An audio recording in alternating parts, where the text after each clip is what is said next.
dal leen ak jàmm yéen ñi nga xamante ni yéen a ñuy bàyyi xel fii ci Mawahibou 221 comme niñ ko xamee fan yi yëpp fële ca Ziguinchor rawatina foofee nga xamante ni moo di buntu kër Ousmane Sonko nekk njiitu parti bii di Pastef jamono ji ñuy wax ak yéen wala ay fan lu mat ñeenti fan ci tey buntu këram fees dell ak li nga xamante ni moom moo di ay ndaw yu dëkk foofee ca Ziguinchor moom Ousmane Sonko di fa fanaan di fa yendu toujours loolee nag dara waralu ko lu dul projet bi nga xamante ni nam naa am ni ki ëllëg le 16 mars le 16 mai boog ci weeru mai bi ñu nekk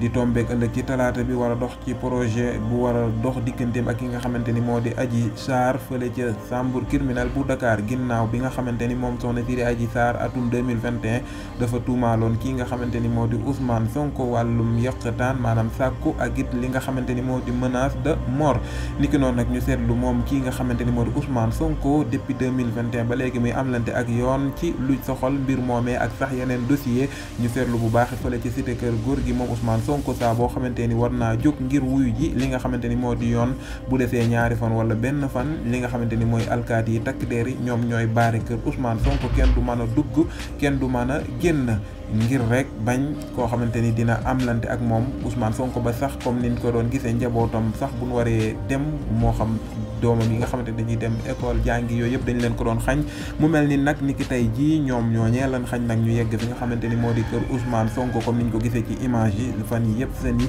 muy jeunesse bi ndaw ñi di fa fanaan di fa yendu ngir rek ni moom kii di Ousmane Sonko li nga xamante ni moom la ñu bari di tiit ni état bi li ñu bëgg mooy arrêté ko yóbbu ko kaso ngir mu mën a amal projet boobu nga xamante ni nam nañ koo amal ni ki ëllëg waaye nag niñ koy faral di waxee ku artuwul di nga ko yeete ndax kat am na lu yoot réew mi loo xamante ni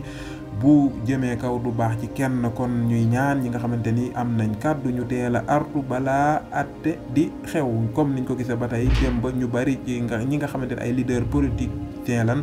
di jàppale bu baax ki nga xamante ni moo di Ousmane Sonko di ko jox bu baax a baax li nga xamante ni mooy seen soutien maanaam di ko soutenir gis nañ ci ku demee ni Aïda Mbodj jamono ji moom mu nga foofee ca fa nga xamante ni moo di Ziguinchor ni ki dem ba ñu gis image yi muy wàcc foofee ca ci avion bi ni ki noonu Guy Marius Sagna moom itam moo nga fa di ko jàppale ba kii nga xamante ni moo di Mimi Touré ba ci sax ñoom Malick Gakou ak yeneen leader politicien waaye tey jii nag foofee ca Ziguinchor yeewoo wala xaw naa tàng ba jamono ji ñuy wax ak yéen ngir ay jàmmaarloo yoo xamante ni am na ci diggante askan bi ak ñi nga xamante ni ñoo di gendarme yi ba niñ ko gisee sax gis nañ ay cocktail molotov yoo xamante ni ndaw ñi sànni nañ ko fa ba taal ci sax benn oto boo xamante ni gis nañ ko ci image yi ñu muy tàkk ko waaye ci xibaar yi ñu ci jot a amani mooy ndaw ñi kat dañoo jël seeni matuwaay nanguwul kenn nekk ci seen biir di filmer wala sax ngay envoyé yor téléphone maanaam doo lenn daal lan la may nga ne ci seen biir yor xeer fas yéene jàmmaarloo ak takk deeri waaye mayul kenn nga yor téléphone di filmer wala sax ngay envoyé vocal buñ sukkandikoo ci ñi nga xamante ni ñoo nga fa daal loolu mooy li nga xamante ni moo amandi foofee ca Ziguinchor ay jàmmaarloo yu taratar diggante ñi nga xamante ni ñooy takk deeri ak li nga xamante ni moo di ndaw ñi gis na noonu ñu yor ay mbuus yoo xamante ni peinture lañ ci def di ko sànni ci li nga xamante ni moo di pare-brise yi oto yi nga xamante ni moom la takk deer yi yor ba gis nañ benn oto sax boo xamante ni ñi nga xamante ni ñoo di takk deer yi dañ ko maanaam teg seen stratégie ñoom itam làqu ba ci mbedd boo xamante ni ndaw ñi yeggunu fa ñu jël seen temps di nettoyer li nga xamante ni moo di maanaam peinture bi nga xamante ni moom wala huile bi nga xamante ni moom la ndaw ñi sànni ci oto bi kon loolu mooy situation bi am fële ca Ziguinchor Mawahibou 221